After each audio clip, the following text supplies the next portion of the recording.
नमस्कार, मी प्रतीक्षा स्वागत करते तुमचं प्र स्टोरी वर्ल्डमध्ये. सदर कथा ही पूर्णपणे काल्पनिक असून त्याचा वास्तवाशी कोणताही संबंध आढळत नाही.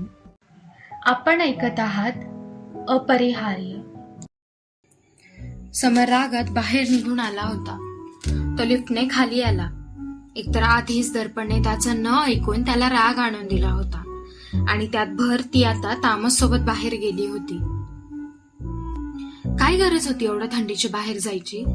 आजारी आहे हेही समजत नाही का तिला? म्हणत तो बिल्डिंगच्या बाहेर असणाऱ्या गार्डनकडे चालत येत होता.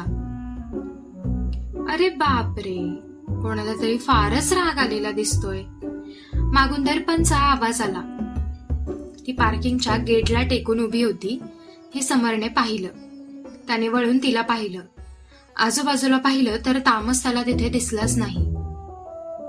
एकटी काय करतीये इथे तू? समरने तिला पाहून विचारलं. तुमचीच वाट पाहत होते.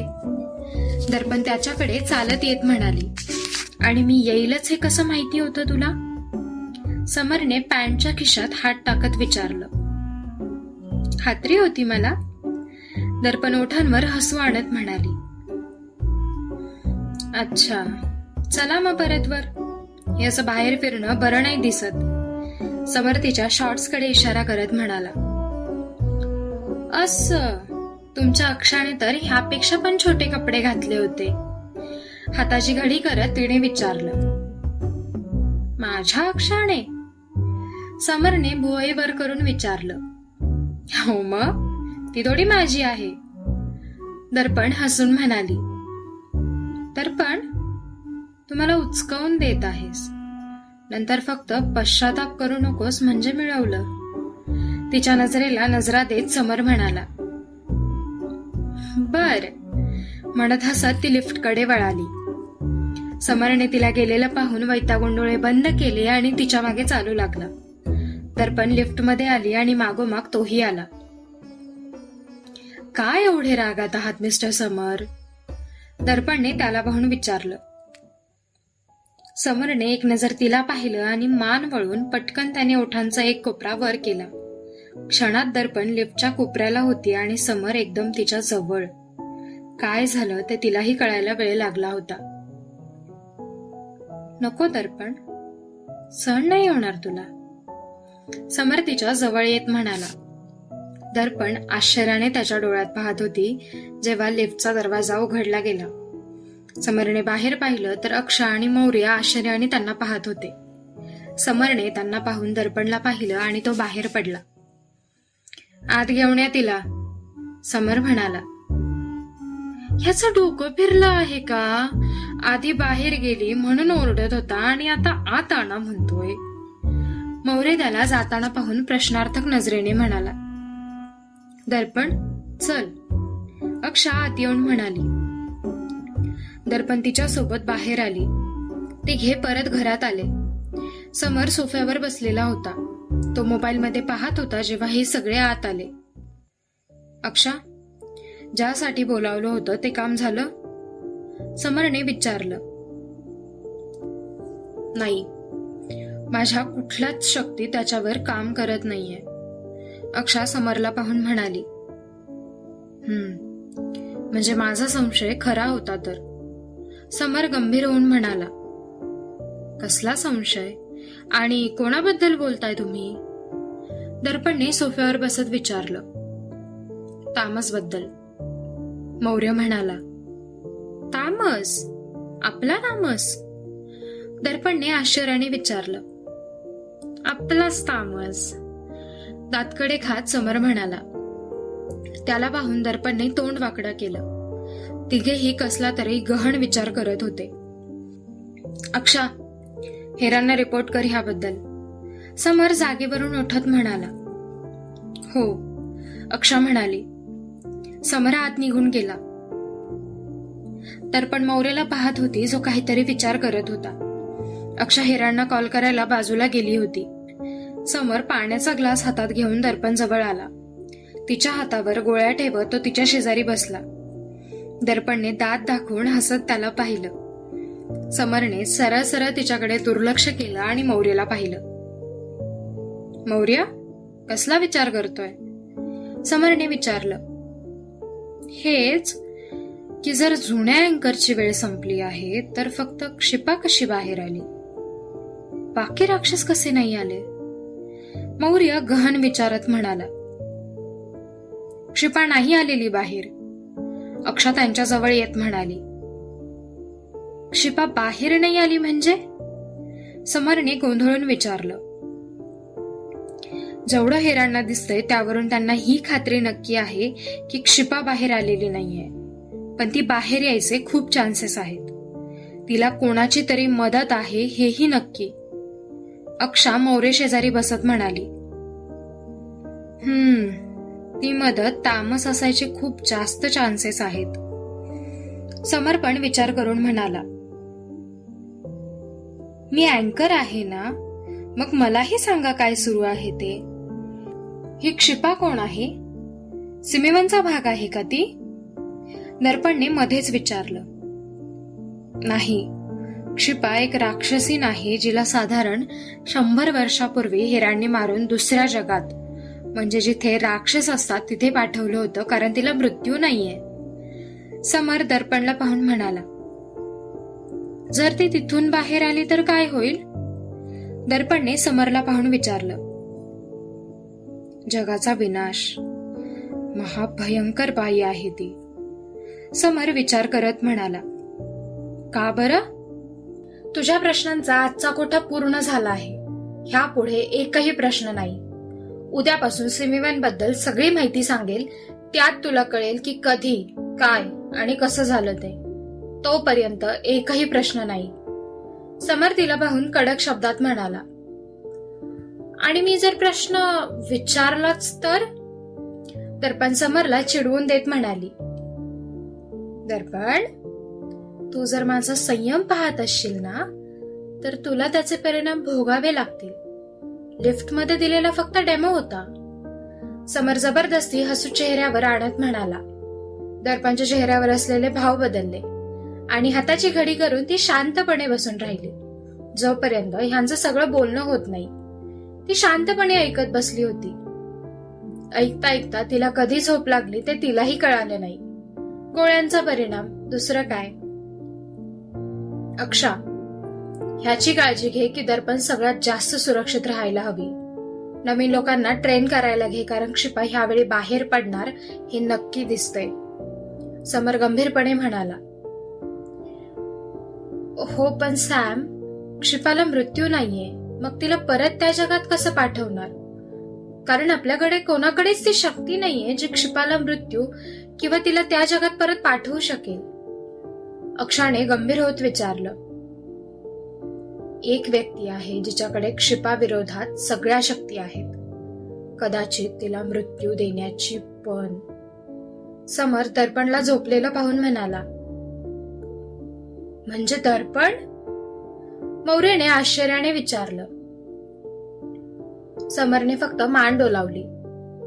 म्हणजे दर्पण क्षिपाला मृत्यू देऊ शकते. ह्यासाठी समरच्या डोळ्यात आनंद दिसायला हवा, पण त्याच्या डोळ्यात फक्त निराशा दिसत होती. म्हणजे असं काहीतरी होतं जे त्याला अपेक्षित नव्हतं. ठीक आहे, मी उद्यापासून दर्पणला सगळ्या गोष्टी समजावून सांगेल. उद्या त्याच्या सगळ्या जखमा बऱ्या होतील, डोक्याची सोडून. एकदा तिला थोडं बरं वाटलं की मी तिची ट्रेनिंग सुरू करेल. समर म्हणाला. हो, मौर्य आणि अक्षा म्हणाले. ठीक आहे, मग जाऊन झोपा. समर दोघांना पाहून म्हणाला. नाही, आम्हाला काम आहे. अक्षा त्याला पाहून म्हणाली. ठीक आहे, मी या मॅडमला रूम मध्ये झोपवतो. समर दर्पणला 2 हातावर उचलत म्हणाला. बर. मौर्य गालात हसत म्हणाला. समरने झोपलेल्या दर्पणला पाहिलं आणि त्याच्या ओठांवर आपोआप हसू आलं. तो तिला घेऊन बेडरूमकडे निघाला. तुला मला त्रास द्यायला आवडतो ना? मी तुला आता असा त्रास देईल ना की तूही लक्षात ठेवशील. समर दर्पणला पाहून म्हणाला. Jealous mister Bhosale. दर्पण झोपेत पुटपुटली. बावळट डॉक्टर राव. तिचं नाक ओढत समर म्हणाला. नाकावर काहीतरी आहे असा विचार करून दर्पणने हात नाकावरून झटकला आणि तिच्या हातात कळ आले. डोळे उघडून तिने हात पकडला. ऐक, ती मोठ्याने म्हणाली. अगं, म्हणत त्याने पटकन तिचा हात पकडून ठेवला. दर्पणच्या डोळ्यात पाणी आलं हे पाहून त्याने तिच्या हातावर असलेला हात घट्ट केला. समरने डोळे बंद केले आणि तिच्या हातावर अचानक हलकासा प्रकाश निर्माण झाला. दर्पणने आश्चर्याने तिकडे पाहिलं आणि अचानक तिच्या हातात आलेली कळ गेली. दुखणारा हात पण बरा झाला होता. शी बाबा, म्हणत तिने समरला पाहिलं. तिची अशी प्रतिक्रिया पाहून समर हसला. त्याला समजलंच नाही की तिने आता काय केलं ते. समरने परत एकदा तिचं नाक ओढलं आणि तिच्या अंगावर चादर ओढून दिली. दर्पणने चादर हातात पकडली आणि एका कुशीवर होऊन डोळे पण बंद केले. ती लगेच झोपी गेली हे पाहून समरने तिच्या हाताला सलाईन जोडलं आणि तो बाहेर निघून आला. तामस, बघूच आपण कधीपर्यंत तू लपतो ते. समर काहीतरी चित्र डोळ्यासमोर पाहत म्हणाला. दर्पण सकाळी डोळे चोळत उठली. मौर्याने बहुतेक तिच्या हाताची सुई काढून टाकली होती. हाताला आता फक्त एक कापूस आणि एक पांढरं बँडेज होतं. दर्पणने ते पाहिलं आणि ते पाहून तोच हात डोक्याला जखमेजवळ लावून पाहिला की ड्रेसिंग आहे की नाही. स्वतःशी म्हणत ती उठली. एक डोळा उघडा एक बंद ठेवून तिने आरशात पाहिलं तर तिचे केस विस्कटलेले होते. आळस देऊन तिने केस वर बांधले. पोटाला हात लावून ती तशीच किचनकडे निघाली. अजूनही ती अर्ध्या झोपेत होती बहुतेक. ढिलाढाला नाईट सूट तिने घातलेला होता. मोठी जांभई देऊन ती किचनकडे आली. किचनच्या दरवाजात उभी राहून तिने आत पाहिलं तर समोर पाठमोरा उभा राहून काहीतरी करत होता. दर्पणने डोळे चोळून उघडले आणि चालत त्याच्या जवळ आली. क्षणभर तशीच उभी राहून तिने मागून त्याच्या पाठीवर डोकं टेकवलं. समर सावध नव्हता. आश्चर्याने त्याचे डोळे मोठे झाले. त्याला हे माहिती होतं की ती किचन मध्ये आली आहे, पण त्याला हे सगळं अपेक्षित नव्हतं. त्याच्या हातात असलेलं अंड किचनवरच पडलं. दर्पणने मान वळवली आणि एका बाजूने डोकं त्याच्या पाठीवर टेकवलं. त्यांच्यामध्ये अंतर अजूनही होतं, फक्त तिने डोकं टेकवलं होतं एवढंच. तिचे दोन्ही हात खाली हवेत लटकत होते. काय होतंय तुला? समरने मागे न वळताच विचारलं. नाश्ता द्या ना बनवून. तुमच्या सूपमुळे मला भूक लागली आहे खूप. त्याचा शर्ट चिमटीत पकडून ती म्हणाली. फ्रेश झालात का तुम्ही? घशात अडकलेला आवाज बळेच काढत तो म्हणाला. नाही, पाणी द्या ना गरम करून आधी थोडंसं प्यायला. दर्पण डोकं उचलून म्हणाली. तू सोडशील तर देईल नक्कीच. समर अजूनही तसाच उभा होता. बर, ठीक आहे, म्हणत तिने त्याला सोडलं आणि किचनच्या एका बाजूला टेकून उभी राहिली. तिने मान खाली घातली आणि डोळे मिटून घेतले. समरने तिला असं पाहिलं आणि तो गालात हसला. त्याने तिला एवढा आळशी ह्या आधी तर नव्हतं पाहिलं. ती एकदम चंचल होती झोपेच्या बाबतीत. झोप नाही का झाली तुझी? समरने तिला असं पाहून विचारलं. पाणी गरम करायला ठेवत त्याने तिला पाहिलं. त्याची प्रचंड इच्छा होत होती की तिचा चेहरा हातात घेऊन तिच्या चेहऱ्यावर आलेले केस बाजूला करावे आणि तिचे गाल ओढावे, पण तो तसं नव्हता करू शकत. आधीच तिने सकाळी सकाळी त्याच्यासोबत केलं होतं ते काही कमी नव्हतं ना. मला नाही माहिती चित्रगुप्तांनी कसल्या गोळ्या दिल्या आहेत मला. एवढी झोप येते ना मला, म्हणत तिने डोळे उघडून त्याला पाहिलं. एक काम कर मग, मी नाश्ता बनवतो तोपर्यंत तू फ्रेश हो. नाश्ता कर आणि परत झोप. समर तिच्या हातात पाण्याचा ग्लास देत म्हणाला. हा, म्हणत तिने पाण्याचा ग्लास हातात घेतला. ऑमलेट चालेल की सूप बनवू? समरने तिला पाहून विचारलं. Bread omelette. दरवाजाकडे जात ती म्हणाली. समरने तिला जाताना पाहिलं आणि तो हसला. ती त्यांच्यासोबत रुळली होती, तेही खूप कमी वेळात. त्याला ह्या गोष्टीचा आनंद होता. फ्रेश होऊन ये दर्पण. तिला सोफ्यावर बसलेलं पाहून तो म्हणाला. तिचं काही उत्तर आलं नाही हे पाहून त्याने किचन मधून डोकावून पाहिलं तर ती सोफ्यावरच झोपली होती. तो तिच्या जवळ आला आणि तिला व्यवस्थित झोपवलं. बेडरूम मधून चादर आणून तिच्या अंगावर टाकून त्याने नाश्ता बनवायला घेतला. मौर्यने तिच्या गोळ्यांमध्ये थोड्या जास्त पॉवरच्या गोळ्या दिल्या होत्या, ज्याने ती पूर्ण आराम करेल. त्यामुळेच तिला एवढी झोप येत होती. समरने हाताची घडी करून झोपलेल्या दर्पणला पाहिलं. त्याने ह्या आधी एवढी काळजी कोणाचीच केली नव्हती आणि त्याला ह्याचं आश्चर्य वाटत होतं की तो तिची एवढी काळजी का करतो. साहजिक ह्या भावनेला त्याला नाव देता येत नव्हतं, पण तरीही त्याला छान वाटत होतं तिची अशी काळजी करायला आणि तिच्यासोबत मस्ती करायला. हेरा का मुख्य आहेत या सगळ्यात? म्हणजे त्याच एक का आहेत ज्या सगळं पाहतात? दर्पणने समरला पाहून विचारलं. हेराच होत्या ज्यांनी ह्या सगळ्याची सुरुवात केली, म्हणजे त्यांच्यामुळे सिमीवनची सुरुवात झाली. आपण म्हणतो ज्याला त्याला ज्याच्या त्याच्या कर्माची शिक्षा भोगावी लागते, जे की खरं आहे. पण हेरांच्या बाबतीत हे चुकीचं ठरलं. हेरा जन्माला येताना एक साधारण मनुष्य म्हणून जन्माला आल्या.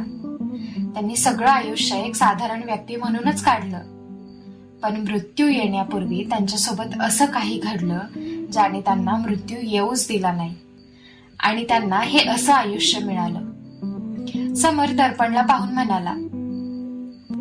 हॉलमध्ये समरने समोर एक स्क्रीन लावली होती, ज्यावर तो सिमीवन आणि बाकी सगळ्या गोष्टींबद्दल तिला समजावून सांगत होता.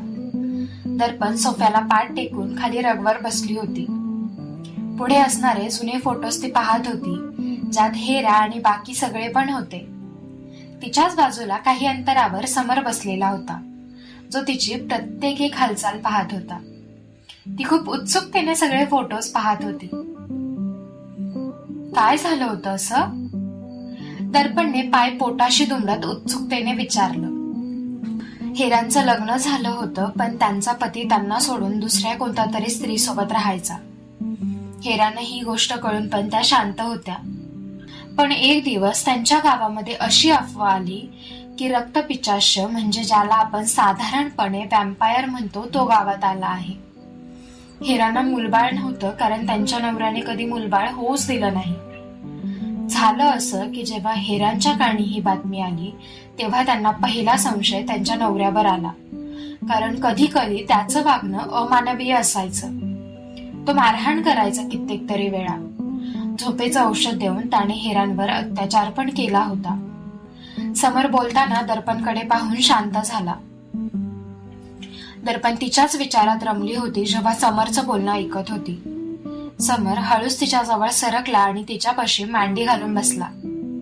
त्याची ऊब जाणवल्यावर तिने त्याच्याकडे लक्ष दिलं.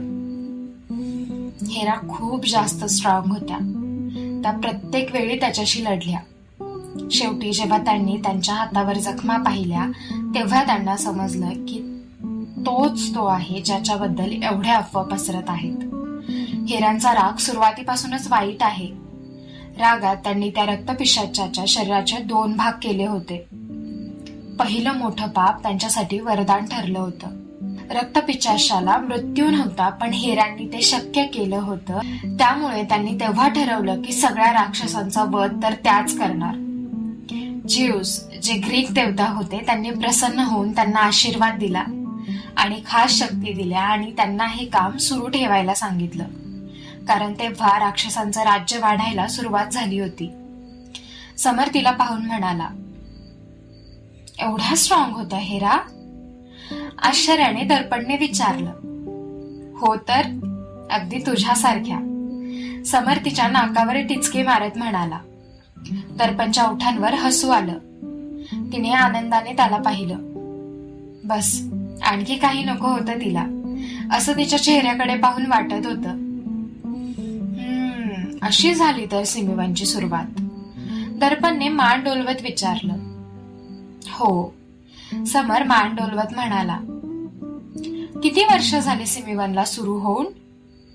दर्पणने विचारलं. हेच काही 1000 वर्ष. समर म्हणाला. 1000 वर्ष. डोळे मोठे करून आश्चर्याने दर्पण म्हणाली. हो. समर हसत म्हणाला. दर्पणने खालचा ओठ बाहेर काढून मान वर खाली करून डोलावली. समरने तिला असं पाहिलं आणि त्याने स्वतःवर ताबा मिळवण्यासाठी डोळे घट्ट मिटले. ती खूप जास्त क्यूट वाटत होती त्याला दिवसेंदिवस. काम हाती घेण्याआधी मी हा विचार करायला हवा होता की हे किती अवघड जाणार आहे मला. समर मनात स्वतःला म्हणाला.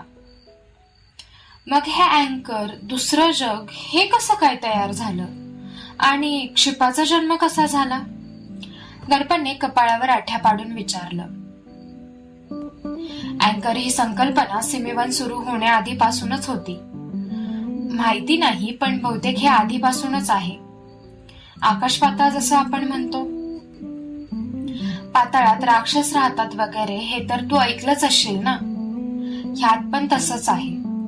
नंतर जसं जसं सिमीवन मोठं होत गेलं तसं तसं झिऊस खुश होत गेले. अँकरच्या सुरक्षेची जबाबदारी त्यांनी सिमीवनकडे सोपवली. मग ती कायमस्वरूपी सिमीवनकडेच राहिली. समर तिला पाहून म्हणाला. आणि मग हा अँकर कसा निवडला जातो? दर्पणने विचार करत प्रश्न